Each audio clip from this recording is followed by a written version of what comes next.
ang Presidential Security Group o PSG na ngayon ay pangalan niya PSC, Presidential Security Command.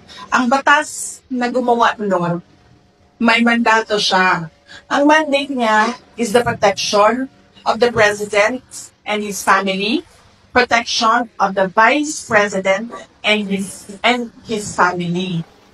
At meron pang iba.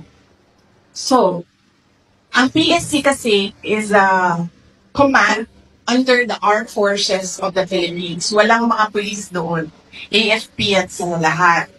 Ang mandate ng PSC, President and Vice President. Bakit? Bakit yan ang mandate nila? Kasi our Constitution provides for the line of succession.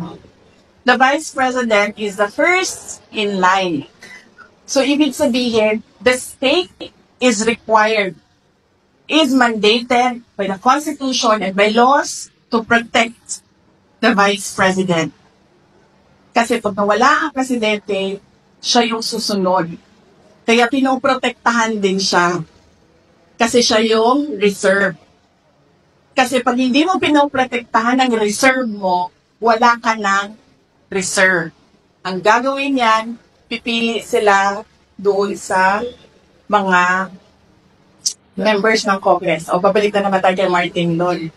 So, baka nga ganun yung gusto nilang gawin, no? Hindi na sila masusunod sa Constitution para na that is something I have to think about again as well. So, yun. Yan.